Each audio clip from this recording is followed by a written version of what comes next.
दोस्तों, स्वागत है आप सभी का मेरे शिल्पी अम्बेडकर चैनल में।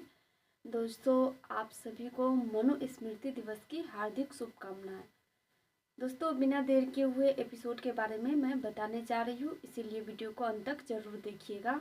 और हाँ दोस्तों, भीमा का जो 102 एपिसोड है मैं अपलोड नहीं कर पा रही थी, तो आज दोनों एपिसोड जो है साथ में मैं बताने जा रही हूँ, तो आप एपिसोड को पूरे अंत तक ज़रूर देखिएगा। और हाँ दोस्तों, अगर आप पहली बार मेरे चैनल पर जुड़े हैं तो चैनल को सब्सक्राइब जरूर कर लीजिएगा और साथ में ज़्यादा से ज़्यादा शेयर कीजिएगा, ताकि जो लोग भी भीमा एपिसोड देखना चाहते हैं वो देख सकें। दोस्तों, पिछले वीडियो में मैंने आप सभी से पूछा था कि दोस्तों आप लोगों को क्या लगता है, भीमा अपनी माई को जेल से छुड़वा पाएंगे या फिर नहीं। ये जवाब आप लोग कमेंट करके ज़रूर बताइएगा। तो दोस्तों, आप सभी के मन में यही चल रहा होगा कि भीमा की माई है, भीमा कुछ ना कुछ जरूर करी होगी जिससे भीमा की माई मतलब कि छूट गई होगी।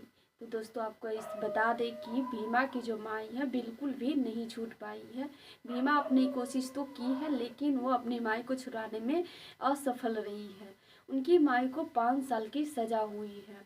तो दोस्तों, आप लोग सोच रहे होंगे कि भीमा भीमा ये सब कैसी रह रही होगी। तो आज मैं एपिसोड में आप लोगों को बताने जा रही हूँ आखिर क्या हुआ, क्या जो कोर्ट का फैसला था क्या वहाँ पे हुआ, उसके बारे में मैं बताने जा रही हूँ। तो इसलिए वीडियो को अंत तक जरूर देखिएगा। दोस्तों, अदालत लगी हुई थी। वहाँ पे जब भीमा वकील साहब से ये कहते हैं कि अपने पैकेट में से जो कुछ भी है निकालने के लिए, तो वकील वैसा ही करते हैं, अपने जेब में से सारे पैसे निकाल लेते हैं। तो भीमा यही चीज़ को देखते हुए जज साहब से ये कह रही थी कि जज साहब आप बताइए कि एक सरकारी वकील के पास इतने पैसे कहाँ से ऐसा क्यों हुआ कि दोनों विपक्षी वकील आपस में मिल गए, जबकि ऐसा कभी होता नहीं है। तो ये सब आपको अजीब नहीं लग रहा? अगर इस सबको आप देखिए तो मेरी जो माई है आपको बेगुनाह नजर आएगी। यह देखते हुए दोस्तों, वहाँ पे जो वो वकील थे इतना ज़ोर ज़ोर से हंसने लगते हैं कि आपको मैं बता नहीं सकती हूँ। तो ज़ोर ज़ोर से हंसने लगते हैं। बाबा साहब वहाँ पे खड़े थे। बाबा साहब भीमा से ये कह रहे थे कि भीमा, ये दिन हमेशा याद रखना। आज की जो घटना है ना, ये तुम्हारे ज़िंदगी में कुछ बड़ी संघर्ष लेकर के आएगी, कुछ सीख जरूर दे करके जाएगी। इतना कह के बाबा साहब अदालत से बाहर आ जाते हैं और बाहर आके मतलब कि खड़े हो जाते हैं, क्योंकि बाबा साहब को पता था कि अदालत में क्या होने वाला है, क्योंकि बाबा साहब भली भांति सभी से उभर चुके थे। इसीलिए बाबा साहब को पूरी बात पता थी कि यहाँ पे अब क्या चाल चली जाएगी और क्या क्या होने वाला है। दोस्तों, वकील साहब हंसते हुए भीमा से ये कह रहे थे कि ये जो मेरा पैसा है, साथ में वो जज साहब से भी कह रहे थे कि ये जो पैसे हैं वो मैंने कुछ अनाज बेची थी, उसके पैसे हैं। अगर आपको जज साहब यकीन नहीं होता है तो मैं अगली तारीख मांगता हूँ आपसे कि इसके लिए मैं सबूत और गवाह दोनों मैं अगली तारीख दोनों पेश करूँगा, इसीलिए आप मुझे मोहलत दे दीजिए। और अगर आप ऐसा नहीं करना चाहते हैं तो ये भी मैं आपको बता देता हूँ कि ये जो पैसा है वो मैं अपनी पत्नी से छुपा करके रख रहा था कि मेरी पत्नी को ना पता चल जाए। लेकिन जब ये सारी बात अदालत में आ गई है तो मजबूरी में आकर के मुझे ये पैसे जो है मेरी पत्नी को देनी होगी। साथ में वो ये भी कहते हैं कि जज साहब, आप अगर चाहे तो अभी मेरे जो भतीजा है, जब वो मुझे उस आदमी ने पैसे दिए तो मेरे भतीजा वहीं पे थे, उसने देखा कि मैंने कुछ अनाज बेचे थे, उसका पैसा वो मुझे दे रहे थे। तो इस बात की जो गवाह है वो मेरा भतीजा दे सकता है, तो आप उनसे भी पूछ सकते हैं। ये सब हो जाने के बाद दोस्तों, वहाँ पे भीमा की कुछ भी नहीं चलती है और पूरी तरह से भीमा फंस जाती है, यानी कि उनकी माँ फंस जाती है। जज साहब सभी चीज़ को देखते हुए वहाँ पे ये फैसला सुना देते हैं कि भीमा की जो माँ है उनको 5 साल की सज़ा होगी, और मतलब कि सभी सबूत गवाह ये सब देखते हुए उनको 5 साल की सज़ा हुई थी। क्योंकि ये दोस्तों, आप सभी जानते हैं ऊंची बिरादरी के लोग झूठे केस में वैसे भी भीमा की माई को फंसा दिए थे और सभी झूठी गवाही भी दिए हुए थे। भीमा के पास ना ही कुछ ठोस सबूत था और कुछ भी नहीं था जिससे वो साबित कर सके कि उनकी जो माँ है वो बेगुनाह है। दोस्तों जब जज साहब ये फैसला सुनाते हैं कि उनकी माई को सजा हुई है, तो वहाँ पे सभी लोग हाथ जोड़ करके जज साहब के सामने विनती कर रहे थे कि ऐसा नहीं करने के लिए, लेकिन फिर भी जो है जज साहब ये फैसला सुनाते हैं।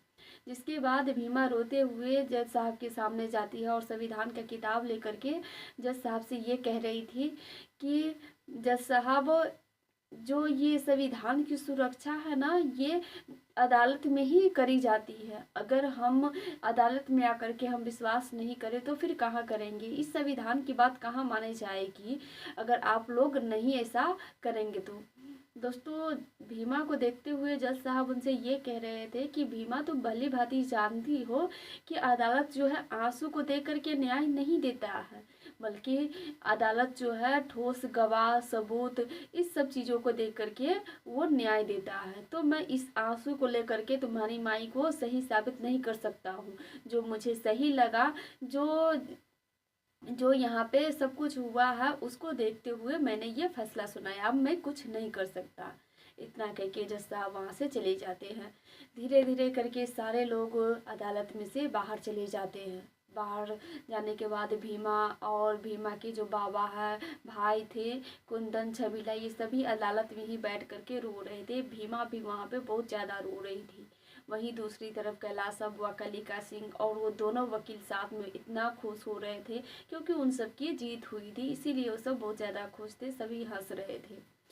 जिसके बाद दोस्तों भीमा के पास बाबा साहब आते हैं। बाबा साहब फिर से उनको तसल्ली देते हैं भीमा को और बहुत सारी बातें बताते हैं। जिसके बाद ये भी कहते हैं कि भीमा, अपने बाबा को संभालो, देखो तुम्हारे बाबा जो है बहुत ज़्यादा रो रहे हैं। भीमा अपने बाबा के पास जाती है और कहती है कि बाबा चलिए घर पे। तो मेवा जो है गुस्सा होते हुए भीमा पे चिल्लाने लगते हैं कि कैसे चलूँ घर, और क्या समझ करके मैं घर चलूँ? क्या मैं ये मान लूँ कि अब तुम्हारे नौटंकी ख़त्म हो गई, या फिर ये मान लूँ कि तुम अब कैलाश बुआ की सारी शर्तें मानोगी? ये सब कहते हुए गुस्सा से ही कह रहे थे भीमा को, क्योंकि दोस्तों कहीं ना कहीं ये सब कुछ हुआ है तो भीमा के वजह से हुआ है। सारे एपिसोड में यही दिखाया जा रहा था कि ये जो कुछ भी हो रहा है भीमा के वजह से ही हो रहा है। भीमा अगर ये लड़ाई नहीं करती तो उनकी माँ ही जेल में नहीं जाती, या फिर भीमा के लिए उनकी माँ ये कदम नहीं उठाती जिसके वजह से उनको फंसाया गया है। तो ये सब होने के बाद उनके जो बाबा थे उनको डांट रहे थे, जिस वजह से भीमा को बहुत ज़्यादा बुरा लग जाता है। वो बाहर आ जाती है। बाहर आने के बाद उनकी बहन बिंदिया उनको सुनाने लगती है कि कहाँ जा रही हो, आज जो कुछ भी हुआ है बस तुम्हारे वजह से हुआ है। और कैलाश बुआ ने मुझे यह कह के गया है कि अगर तुम फिर से उनकी बात मानती हो तो वो कुछ ना कुछ उपाय ज़रूर बताएगी माई को छुड़वाने के लिए, तो बोलो तुम क्या करना चाहती हो। भीमा उनको बिना जवाब दिए हुए वहाँ से चली जाती है। उनके जाने के बाद दोस्तों वहाँ पे सभी सभी सभी जो लोग थे वो अपने अपने घर चले जाते हैं। दोस्तों यहाँ तक की जो कहानी है वो एपिसोड 102 तक की कहानी है। अब आप लोग सोच रहे होंगे कि ये तो 2 ही तक की है, तो तीसरा कहाँ गया, यानी कि 103। तो उसके बारे में मैं अब से बताने जा रही हूँ, तो आप लोग ज़रूर ध्यान से सुनिएगा।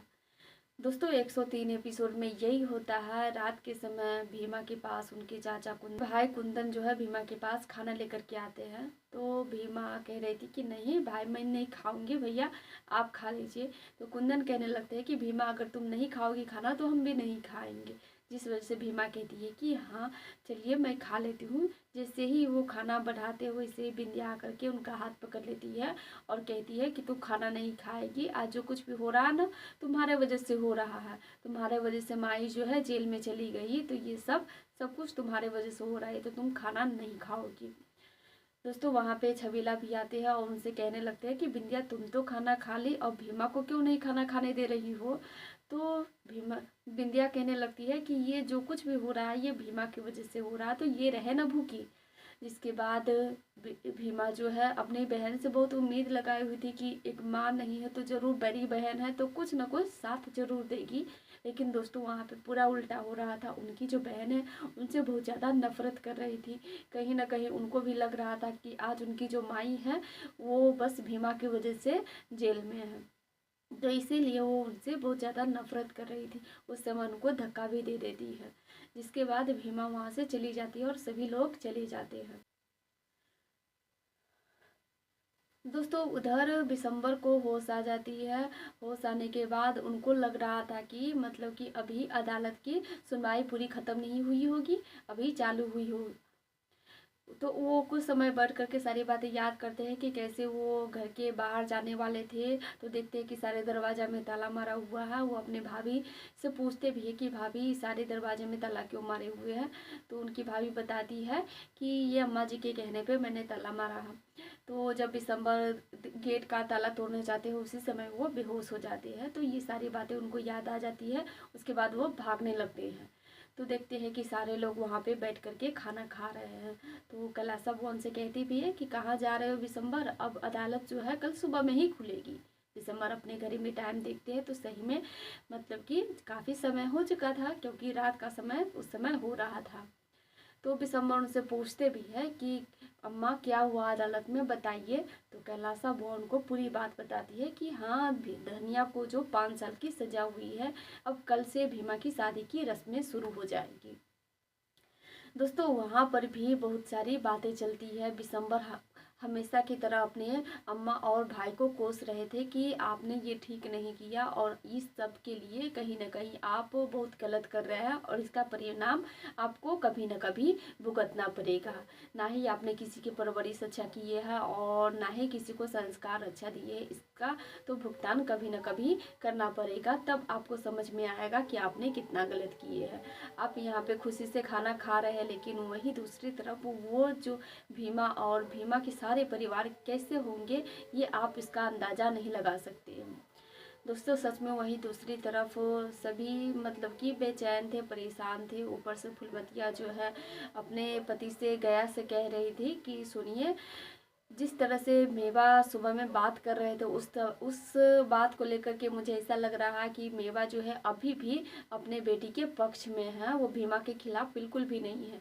अगर ऐसा ही होता रहा तो आज धनिया जेल में गई है, कल को हो सकता है हम भी हो सकते हैं, आप भी हो सकते हैं, कुछ भी हो सकता है।